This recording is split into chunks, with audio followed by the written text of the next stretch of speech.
Hello everyone. आज मैं आपके लिए लेकर आया हूँ F&O सीरीज़ का फोर्थ पार्ट। इससे पहले के जो मेरे 3 पार्ट्स थे वहाँ मैंने आपको बताया था कि डेरिवेटिव कॉन्ट्रैक्ट्स होते क्या हैं। फॉरवर्ड और फ्यूचर्स कॉन्ट्रैक्ट्स को मैंने डिटेल में एक्सप्लेन किया और आपको ये बताया कि कैसे फ्यूचर्स कॉन्ट्रैक्ट की ट्रेडिंग इंडियन स्टॉक मार्केट में होती है और इन्वेस्टर्स का प्रॉफिट एंड लॉस कैलकुलेट किया जाता है। आज के F&O सीरीज़ के फोर्थ पार्ट में मैं आपको बताने वाला हूँ कि ऑप्शन कॉन्ट्रैक्ट्स क्या होते हैं और कॉल ऑप्शन और पुट ऑप्शन को मैं डिटेल में एक्सप्लेन करने वाला हूँ। सबसे पहले हम शुरू करते हैं हमारे पहले क्वेश्चन के साथ कि ऑप्शन कॉन्ट्रैक्ट होता क्या है। देखिए, ये एक तरह का फाइनेंशियल इंस्ट्रूमेंट है जहाँ पर दो पार्टीज इन्वॉल्व हैं। एक है ऑप्शन कॉन्ट्रैक्ट का बायर, दूसरा है ऑप्शन कॉन्ट्रैक्ट का सेलर। अब क्वेश्चन निकलता है कि अगर आप एक ऑप्शन कॉन्ट्रैक्ट को बाय कर रहे हो तो आपको क्या चीज़ मिलेगी। तो आपको मिलेगा राइट मिलेगा अपनी कमिटमेंट से बैकआउट करने का। यहाँ पर दो पार्टीज इन्वॉल्व हैं, एक है ऑप्शन कॉन्ट्रैक्ट का बायर, दूसरा है ऑप्शन कॉन्ट्रैक्ट का सेलर। तो जो ऑप्शन कॉन्ट्रैक्ट का बायर होता है उसको एक स्पेशल प्रिविलेज दिया जाता है, उसको एक राइट दिया जाता है कि जिस भी चीज़ की आपने कमिटमेंट ऑप्शन कॉन्ट्रैक्ट के सेलर को की है, आप उस कमिटमेंट से बैकआउट कर सकते हो। लेकिन ये जो आपको राइट मिलता है ये फ्री ऑफ कॉस्ट नहीं होता। बायर को इस राइट को परचेज करने के लिए एक प्रीमियम का अमाउंट पे करना पड़ता है सेलर को। तो यहाँ पर क्या होगा, बायर जो है ऑप्शन कॉन्ट्रैक्ट का, उसको तो कमिटमेंट से बैकआउट करने का प्रिविलेज मिलेगा लेकिन सेलर को नहीं मिलेगा। मतलब सेलर अपनी कमिटमेंट को लेके ऑब्लाइज्ड होगा लेकिन बायर के पास राइट होगा, अगर वो चाहे तो वो अपने प्रॉमिस को फुलफिल भी कर सकता है और अगर वो चाहे तो अपने प्रॉमिस से बैकआउट भी कर सकता है। और इसी राइट को परचेज करने के लिए वो सेलर को क्या करेगा, प्रीमियम का अमाउंट पे करता है। जब हम बात करते हैं ऑप्शन कॉन्ट्रैक्ट्स के बारे में तो इसको हम दो पार्ट्स में डिवाइड करते हैं। एक होता है कॉल ऑप्शन, दूसरा होता है पुट ऑप्शन। मतलब कि एज एन इन्वेस्टर आप चाहें तो आप कॉल ऑप्शन भी परचेज कर सकते हो और अगर आप चाहो तो पुट ऑप्शन भी परचेज कर सकते हो। तो दोनों में हमारे पास दो पार्टीज़ हैं, बायर और सेलर। मतलब आप कॉल ऑप्शन को बाय कर सकते हो, आप पुट ऑप्शन को बाय कर सकते हो, या फिर आप कॉल ऑप्शन को सेल कर सकते हो, पुट ऑप्शन को सेल कर सकते हो। अगर आप ऑप्शन को बाय कर रहे हो तो आपको प्रीमियम पे करना पड़ेगा और किसको पे किया जाएगा, ये ऑप्शन के सेलर को, चाहे वो कॉल ऑप्शन का सेलर हो चाहे वो क्या हो, पुट ऑप्शन का सेलर हो। इस पूरी की पूरी कॉन्ट्रैक्ट मैकेनिज्म को डिटेल में समझने से पहले हमारे लिए ऑप्शन के कुछ बेसिक टर्म्स हैं, उसको समझना बहुत ज़रूरी है। तो सबसे पहले मैं आपसे उन टर्म्स के बारे में बात कर लेता हूँ। सबसे पहले है प्रीमियम।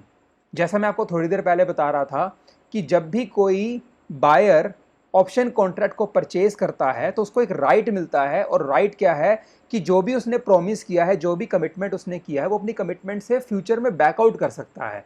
और ये जो राइट है फ्री ऑफ कॉस्ट नहीं होता। इस राइट को परचेज करने के लिए उसको प्रीमियम का अमाउंट सेलर को देना होता है।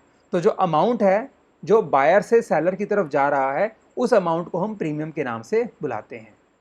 Then we talk about in the money option. देखिए, इन द मनी ऑप्शन का मतलब क्या है कि जो ऑप्शन का बायर होता है, अगर उसको ऑप्शन कॉन्ट्रैक्ट के थ्रू प्रॉफिट हो जाता है, मतलब कि उसने ऑप्शन कॉन्ट्रैक्ट में इन्वेस्टमेंट की और उस इन्वेस्टमेंट के कारण उसको प्रॉफिट हो गया, तो बोलेगा कि मेरा जो ऑप्शन है वो इन द मनी है। सिमिलरली हमारे पास जो ऑप्शन का बायर है उसको बिकॉज ऑफ दिस कॉन्ट्रैक्ट ना ही प्रॉफिट होता है ना ही लॉस होता है। मतलब ब्रेक इवन पॉइंट पे आता है, नो प्रॉफिट नो लॉस, तो कहेगा कि जो मेरा ऑप्शन है वो एट द मनी है। और because of this option contract अगर ऑप्शन कॉन्ट्रैक्ट के बायर को लॉस हो जाता है तो हम कहेंगे कि जो उसका ऑप्शन कॉन्ट्रैक्ट है वो क्या है, आउट ऑफ द मनी है या आउट द मनी ऑप्शन है। आइए समझते हैं सबसे पहले कि ये कॉल ऑप्शन होता क्या है। देखिए, कॉल ऑप्शन में जैसा मैंने बताया आपको दो पार्टीज हैं, बायर है और सेलर है। ये दोनों क्या करेंगे, किसी अंडरलाइंग एसेट को लेकर डील करेंगे। अगर आपने कॉल ऑप्शन का बाय किया है तो आपको इस अंडरलाइंग एसेट को परचेज करने का राइट मिलेगा, ऑब्लिगेशन नहीं। समझिए यहाँ पे राइट मतलब अगर आपका मन करे तो आप खरीद लेना, अगर आपका मन करे नहीं खरीदना चाहते तो अपनी कमिटमेंट से बैकआउट कर जाना। और सेलर को क्या होगा, ऑब्लिगेशन टू सेल। यहाँ पर क्या होगा कि अगर बायर कहे कि मुझे अंडरलाइंग एसेट खरीदनी है तो सेलर के पास ऑप्शन नहीं है, सेलर को बेचना ही पड़ेगा। और क्योंकि बायर यहाँ पर राइट ले रहा है अंडरलाइंग एसेट को परचेज करने का, तो उसको उसके लिए क्या करना होगा, प्रीमियम पे करना पड़ेगा। किसको, सेलर को। मतलब इसको प्रीमियम रिसीव हो जाएगा। अब हम समझते हैं कि ये कॉल ऑप्शन एक बायर परचेज करता ही क्यों है। देखिए, आप सोच के देखिए कि अगर आप किसी अंडरलाइंग एसेट को फ्यूचर में परचेज करना चाहते हो मतलब उस अंडरलाइंग एसेट की डिलीवरी आपको फ्यूचर में मिलनी है, तो आज आप उसको क्यों खरीद रहे हो? इसका सिंपल मतलब तो यही हो गया ना कि आप ये सोच रहे हो कि फ्यूचर में इस अंडरलाइंग एसेट का प्राइस बढ़ जाएगा और आज इसका प्राइस कम है, क्यों ना मैं इसको आज ही खरीद लूँ। तो इसका मतलब आप ये सोच रहे हैं कि फ्यूचर में मार्केट क्या होगी, बुलिश होगी, मतलब मार्केट में जो एसेट्स हैं उनके रेट्स क्या होंगे, अप जा रहे होंगे। तो आप फ्यूचर का वेट ना करके टाइम रहते जब वो आइटम आपको सस्ती मिल रही है, आप उसी टाइम उसको खरीद लेते हो, मतलब उसका एग्रीमेंट फाइनल कर लेते हो, ताकि फ्यूचर में आपको वो चीज़ महंगी ना खरीदनी पड़े। आइए समझते हैं कि ये पूरा का पूरा मैकेनिज्म काम कैसे करता है। हमारे पास दो पार्टीज़ हैं, हमारे पास कॉल ऑप्शन का बायर है, कॉल ऑप्शन का सेलर है। तो जो कॉल ऑप्शन का बायर है हम कहेंगे उसने लॉन्ग पोजीशन ली है, स्टॉक एक्सचेंज के पास जाएगा, क्योंकि एक्सचेंज ट्रेडेड एग्रीमेंट है, तो डायरेक्ट एग्रीमेंट नहीं है बायर और सेलर के बीच में, दोनों के बीच में एक इंटरमीडिएरी है जो कि स्टॉक एक्सचेंज है, मतलब एनएसई और बीएसई है। अगर आपने कॉल ऑप्शन बाय किया तो मतलब क्या हुआ, you have a right to buy but not an obligation. और यहाँ पे जो सेलर है उसने क्या ली, शॉर्ट पोजीशन, उसको क्या मिल गया, ऑब्लिगेशन टू सेल। और इनकी जो डील हो रही है वो इक्विटी शेयर को लेकर हो रही है, तो हम क्या कहेंगे, ये हमारी क्या हो गई, अंडरलाइंग एसेट। ये पूरा का पूरा हमारे पास कॉन्ट्रैक्ट निकल कर आ गया। 4 जून को एग्रीमेंट हुआ है। जो इक्विटी शेयर है उसका स्ट्राइक प्राइस है 1000 रुपीज़, मतलब कि जो बायर है वो कह रहा है कि मैं इक्विटी शेयर को 1000 रुपये पर शेयर में लेने को तैयार हूँ, लेकिन मुझे राइट दो कि अगर मैं चाहूँ तो मैं फ्यूचर में अपनी कमिटमेंट से क्या कर लूँ, बैकआउट कर लूँ। और अगर उसको राइट चाहिए तो उसके लिए उसको प्रीमियम पे करना पड़ेगा। 50 रुपीज़ वो क्या दे रहा है, प्रीमियम दे रहा है, ये उसने प्रीमियम सेलर को पे कर दिया। एग्रीमेंट 1 मंथ का है।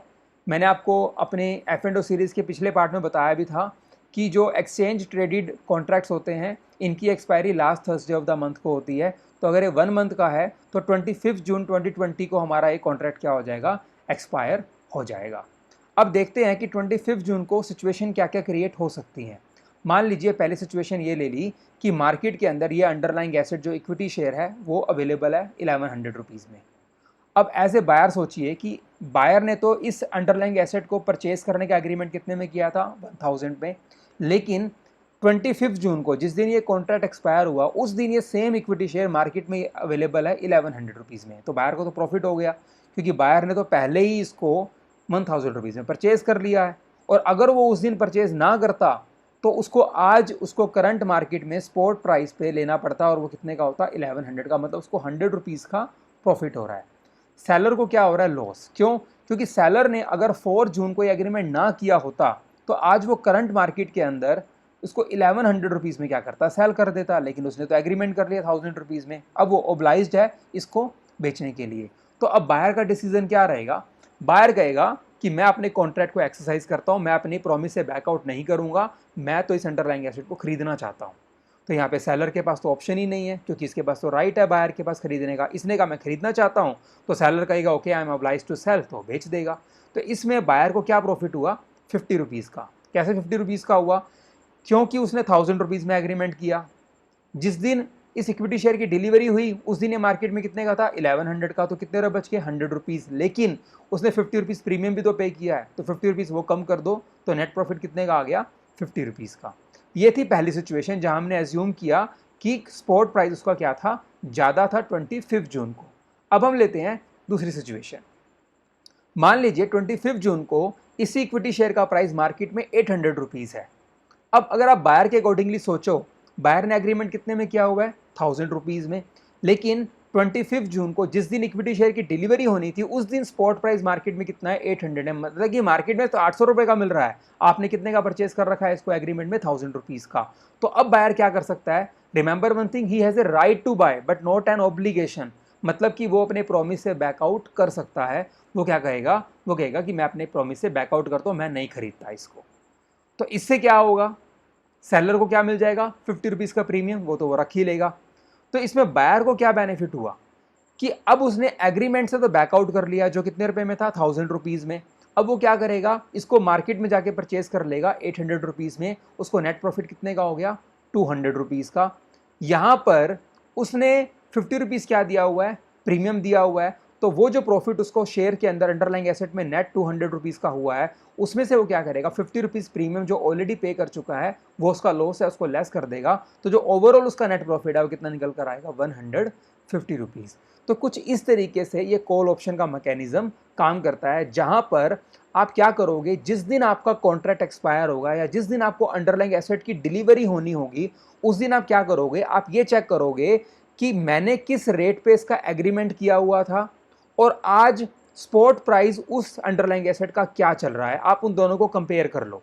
अगर स्पॉट प्राइस कम है मार्केट के अंदर तो अपने एग्रीमेंट से बैकआउट कर लो, और अगर ज़्यादा है तो अपने कॉन्ट्रैक्ट को एक्सरसाइज कर लो। तो इस तरह से आप बेनिफिट्स ले सकते हो बिकॉज ऑफ कॉल ऑप्शन।